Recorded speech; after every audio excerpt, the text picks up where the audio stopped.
Hi, welcome to the Whiskey Catapult, where we catapult around the world trying whiskeys from all over the world. Today, we are catapulting over to Ireland for some Redbreast. So this is one of their special editions that is finished in PX sherry casks. So, and I don't know if you can see it from here, I've drank quite a bit of this. Fill line's right around that area. So it's getting close to the end, so I figured I'd do a review on it just for fun. But I'm a big fan of Redbreast. They make really good stuff. God, this is a really nice nose.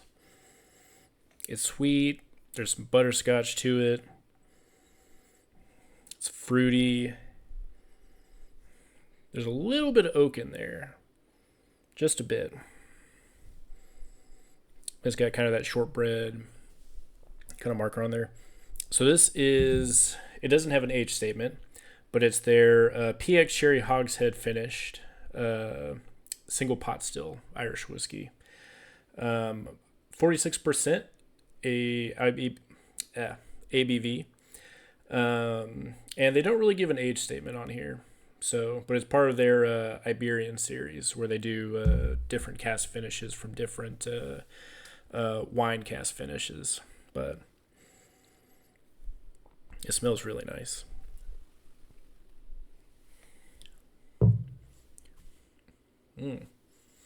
Initial rush of spice, dark fruit, creaminess.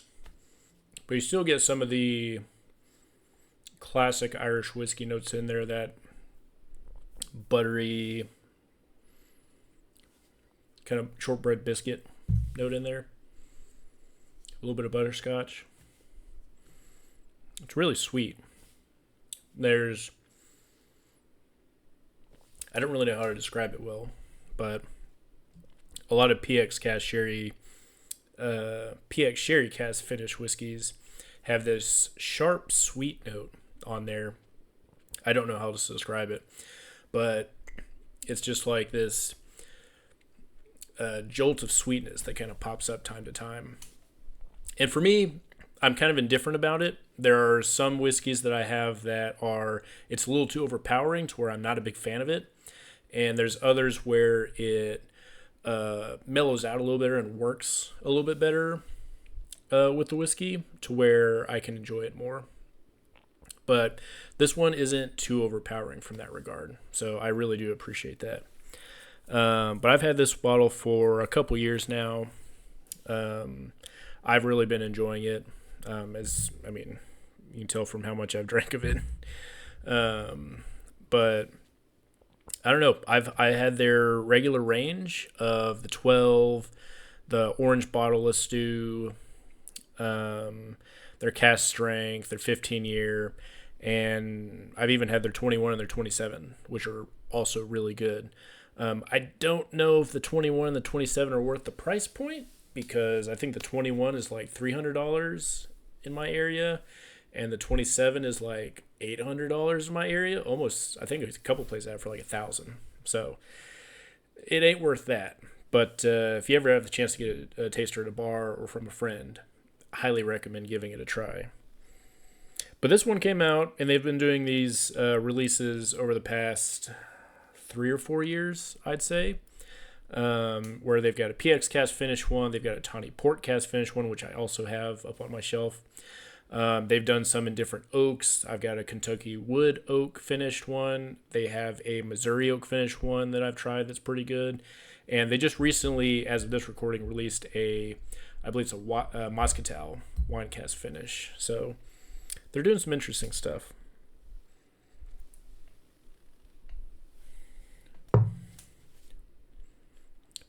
Yeah, it's just that wave of spice and fruit.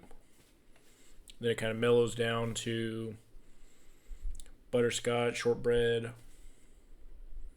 Still have that kind of sharpness kind of poking up here and there, just letting its presence known. It's really juicy too. It's really nice. So the finish on this one lasts for quite a while, and I really appreciate that, especially for the ABV. I figured you wouldn't get a finish like this unless it was like cask strength or a little bit higher, but at 46? Yeah, 46%, it does a good job. It lasts for quite a while, and it still has that sweetness, and the fruitiness is what kind of lingers the longest. Almost like not in a bad way, almost like a film that just kind of stays in your mouth and on your tongue. But yeah, it lingers for a while. So this is good. So I bought this one for, I believe it was about 110 2 years ago, and I still see it at the store for about that same price, 110, 115, somewhere in that range. A couple specialty shops have it for a little bit more expensive, but I mean, I see this one at like Total Wine for like 110, 115. There was a while where it actually bumped up to about 150, and I got mine right before that happened, but it felt like all Irish whiskey kind of jumped up in price over the last 2 years. I don't know if that was from tariffs. I don't know if that was just of interest or something like that, people trying to capitalize. But Red Spot, also done by Middleton, was like $150 whiskey, and that bumped up to $300. Blue Spot, another one, was like an $80, $90 whiskey, and that bumped up to $300. So prices went pretty crazy a couple years ago. They've started to soften down a little bit, which I'm very glad for, because I wasn't really buying a ton of Irish whiskey when it was going up for that crazy a price. But for 110, I think it's a good pickup. I think it's a solid buy. If you've had Redbreast before, highly recommend it. If you're into Irish whiskey, I think you'll like it. It's a good representation of PX sherry casks and what it can kind of do. An alternative for this would probably be like Writer's Tears, and I think they're a little bit more less on the price side. I've seen some Writer's Tears finished in like Marsala cask, PX sherry cask, different things like that, and they're closer to like the 80-90 range. It's a different profile than this one. For me, Writer's Tears is a little bit more on the butterscotchy side. That's a little bit more heightened, but their Redbreast is doing a good job. So, yeah, I'd recommend a buy on this one. I'm not going to add water to it because it's already at 46%, and I've done it before, and it kind of reduces the overall experience a little bit. It takes a little too much away, in my opinion.